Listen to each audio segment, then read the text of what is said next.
મિત્રો જય માતાજી, જય શ્રી કૃષ્ણ। રાયધન રાઠોડ બ્લોગ્સમાં આપ સૌનું હાર્દિક સ્વાગત છે। આજે આપણે વત્સરાજ દાદા ટેમ્પલ કચ્છના નાના રણમાં દર્શન કરવા માટે જઈ રહ્યા છીએ, જે ધ્રાંગધ્રાથી 59 કિલોમીટર જેવું થાય છે અને ધ્રાંગધ્રા હાઈવેથી જે છે ત્યાંથી લગભગ 51 કિલોમીટરનો રસ્તો છે। વચમાં એક બે ગામ પણ આવે છે, રણજીતગઢ એવું કંઈક ગામ આવ્યું, અને એક કુડા ગામ જે છે, કુડા ગામથી 38 કિલોમીટરનો આજે રણનો વિસ્તાર છે। આપણે રણમાં પ્રવેશી ચૂક્યા છે।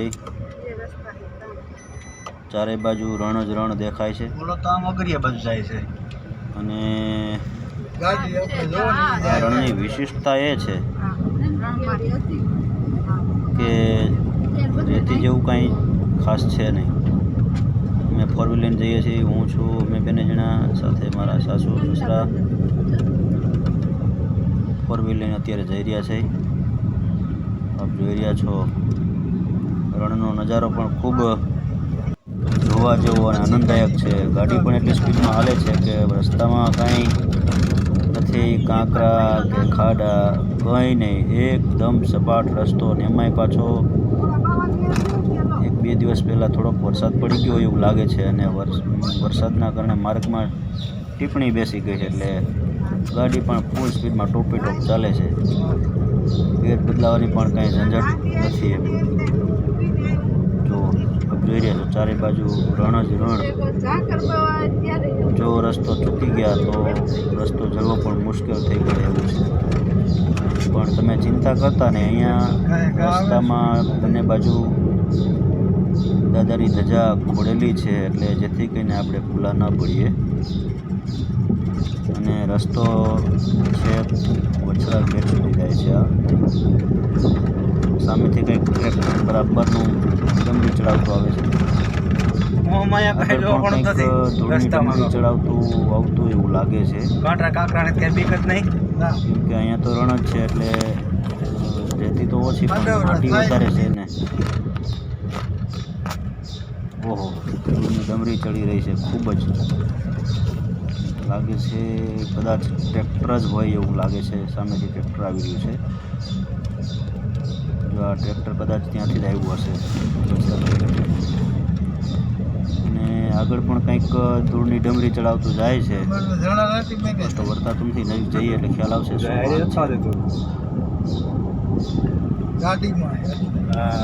તો જેસીબી હોય એવું લાગે છે। ચાલો આપણે એની આગળ થવાનો પ્રયત્ન કરીએ। બહુ જ ધૂળની ડમરી ચડાવી રહ્યું છે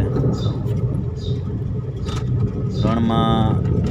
બસ નકરો ખારો પાટ જ ચારે બાજુ દેખાય છે, અને જેસીબી આગળ આવેલું જાય છે। જેસીબી તો કદાચ જે મીઠાના અગર છે ત્યાં જતું હોય એવું લાગે છે। આપણે ગાડી પણ ફૂલ સ્પીડમાં, ચાલો એની હવે આપણે સાઈડ લેવી છે। હવે આપણે એની આગળ નીકળી ગયા છીએ રણમાં। રસ્તો ખૂબ મજાનો છે, એટલે ગાડી ચલાવવાની પણ મજા આવે છે। 9 કિલોમીટર જો આ તમે જોઈ રહ્યા છો, ચારે બાજુ રણ જ રણ, અને રસ્તો ધીરે ધીરે કાપી રહ્યા છે આપણે। હવે આ સાઈડમાં ધજાઓ પણ દેખાય। હવે આપણે આવી ગયા છીએ વત્સરાજ બેટ। અહીંયા ધજા દેખાય છે જે દાદાની લહેરાઈ રહી છે। માણસો તો ઘણા બધા દેખાઈ રહ્યા છે અહીંયા, વાહન પણ પડ્યા છે, આઈસર ને 4 વ્હીલ છે। તો ચારે બાજુ રણ જ રણ। જય વત્સરાજ દાદા। આ વત્સરાજ દાદાની દેરી છે। હવે આપણે પહોંચી ગયા છીએ દાદાના દર્શને, અને દાદાનું મંદિરનું બાંધકામ પણ ચાલુ છે। ખૂબ જ સરસ મજાના કોતરણી કામથી કારીગરો પણ અહીંયા બેઠા છે। ઘણા બધા સ્તંભ મૂકેલા છે મંદિરમાં। આ ઘુમ્મટ છે, મંદિરનું કામ પૂરજોશમાં ચાલી રહ્યું છે. દાદાના દર્શન કરી લો. જય વછરાજ દાદા. દર્શનનો લાવો લઈ લ્યો એટલે દર્શન થઈ જાય દાદાના. જય વછરાજ દાદા. અહીંયા દેરીની અંદર દાદા બિરાજમાન છે. દાદાને છતર ચડાવેલું છે. હવે આ મંદિરની આગળ ત્યાં મોટો શેડ બનાવેલો છે. ઘણા બધા માણસો બેસી શકે એવી વ્યવસ્થા છે. બાજુમાં જ ભોજનાલય પણ આવેલું છે. એનાથી આગળ અહીંયા ગાયો માટેનો ઘાસચારાની વ્યવસ્થા માટે પણ બહુ મોટો શેડ બનાવેલો છે. ત્યાં પરાળના મોટા કટ્ટા ગોઠવેલા છે. અહીંયા જે લોકોએ ગૌશાળામાં અનુદાન આપેલું છે એ લોકોની યાદી પણ છે. વછરાજ બેટ ઝીંઝુવાડા જોઈ રહ્યા છો આપ. ઘણા બધા લોકોએ અનુદાન આપેલું છે. અહીંયા ટ્રેક્ટર છે એ પરાળના ગઠ્ઠા ઠલવે છે અત્યારે. અને ઘણું બધું ઘાસ અહીંયા પડ્યું છે. અને અહીંયા જોઈ રહ્યા છો મોટું બિલ્ડિંગ છે. ઘાસનો જથ્થો ઘણો છે. આ મંદિર દેખાય તમને, જુઓ અત્યારે બાંધકામ ચાલુ છે. આ બાજુ જે મકાન રહ્યું એમાં રહેવાની વ્યવસ્થા પણ અહીંયા છે, રાતવાસ કરવો હોય તો. ચાલો હવે આપણે ગૌશાળા તરફ જઈએ. અહીં એક બોર્ડ મારેલું છે વછરાજ દાદા જીવદયા ગૌ ટ્રસ્ટ. અને આ એનો ગેટ છે. ગેટ ઉપર પણ વચમાં વછરાજ દાદાની મૂર્તિ છે. ઘોડા ઉપર સવાર થઈ. ભાઈ બાજુ ગાયોની મૂર્તિ છે. આ ગેટની અંદરથી પણ તમને જોઈ રહ્યા છો ગાયોના દર્શન થાય છે. ઘણી બધી ગાયો છે. અને જો આ વાછરડું પણ નાનું એવું સરસ મજાનું લાગે છે. ઘણી બધી સંખ્યામાં ગાયો છે. તો હવે આપણે એવું કરીએ કે અંદર ગૌશાળામાં જ જઈ અને ગૌશાળાની મુલાકાત લઈએ, ગાય માતાના દર્શન કરીએ. તો આપ જોઈ શકો છો ગાય માતાને.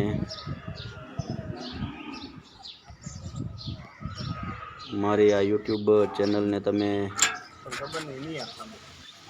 સબસ્ક્રાઈબ કરો, શેર કરો અને લાઈક કરો. શેર કરો, સબસ્ક્રાઈબ કરો અને લાઈક કરવાનું તો ભૂલતા જ નહીં. જો આ ગાય માતાને, વાહ, ખૂબ સુંદર મજાનું દ્રશ્ય છે. ગાય માતા ઘણી બધી વઢિયારી ગાયો છે. એમાંય મનોહર દ્રશ્ય, ગાય માતા પોતાના વાછરડાને ધવડાવે છે. જો ઘણી બધી ગાયો છે અહીંયા. અને આનું જે કાંઈ દૂધ થતું હશે એમ કહેવાય છે કે ક્યાંય વેચતા નથી. અને અહીંયા જ ગૌશાળામાં જે મંદિરમાં રાખવામાં આવે છે પ્રસાદ, છાશ બનાવી વાળવામાં આવે છે અહીંયા બધી. જો આ ગાય માતા છે એ આપ જોઈ રહ્યા છો, પોતાના વાછરડાને વાલથી ધવડાવે છે. ગાય માતા ઊભા છે.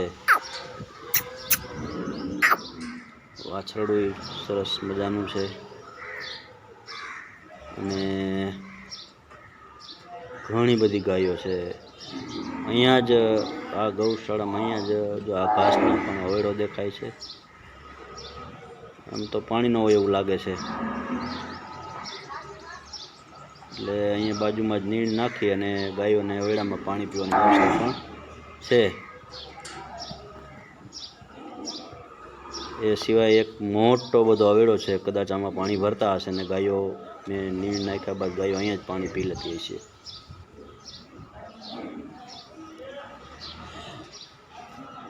એક એકથી ચડિયાતી ગાયો છે. અને ગાયો પણ ખૂબ સરસ છે બધી ગાયો. જો આ સુંદર દ્રશ્ય જોવાનો લાહો ક્યારેક જ મળે આવો. તો તમે અહીંયા જવાનું થાય તો વછરાજ દાદાના દર્શન કરવા જરૂર જાજો અને આ ગૌશાળાની મુલાકાત અવશ્ય લેજો. એના વાછરડા છે, આપણને પણ બહુ વાલ કરવાની મજા આવે એવા છે. જો આ નાનું વાછરડું છે. હું પણ ગાયને ખંજવાળું છું, એટલે ગાયને ગમે છે. જુઓ,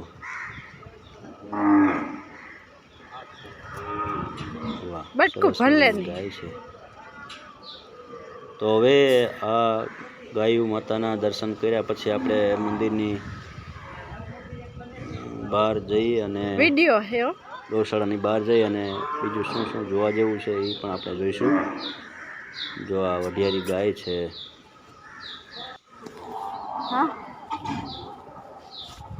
ચોગાનમાં પણ બીજી અહીંયા ગૌશાળાના મેદાનમાં બીજી ઘણી બધી વાછરડા છે.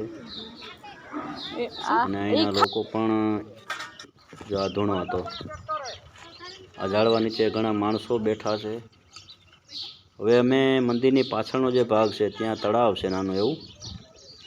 એ આ તળાવ તમે જોઈ રહ્યા છો. અહીંયા એક કૂવો છે, ત્યાં મશીન પણ મૂકેલું છે, ડીઝલ એન્જિન હોય એવું લાગે છે. હવે આ બાદ છે અહીંયા બાજુમાં જ ઝાડવા નીચે માણસો વિશ્રામ કરે છે, બેઠા છે, અને ઘણા બધા ઝાડવા દેખાય. હવે આપણે જોવાનું એ છે કે રણમાં એક નાનો એવો બોર છે ને એમાંથી પાણી સતત આવ્યા જ કરે છે. તો આપણે એ જોઈએ. હા, જો આ બોર છે અને બોરમાંથી એમ કહેવાય છે કે પાણી સતત આવ્યા જ કરે છે. એમ નથી મોટર મૂકેલી કે નથી લાઇટ કનેક્શન બોર હારે કરેલું, છતાં પણ બોરમાંથી પાણી સતત આવ્યા જ કરે. ચાલો હવે તમને દેખાડું. જો આ ગાય માતાનું મુખ છે અને એમાંથી પાણી આવ્યા જ કરે છે.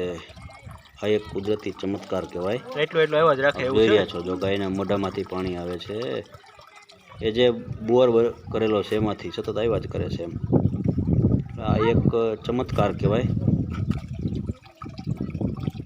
જોઈ રહ્યા છો કે બોરમાંથી જે પાઇપ રાખેલો છે, ગાયના મુખમાંથી પાણી સતત આવ્યા જ કરે છે અવેડામાં. અને આ બંને અવેડા પણ ભરેલા છે. હવે આપણે આગળ જઈએ તો અહીંયા રમકડાની દુકાન લગાવેલી છે. આ ભાઈ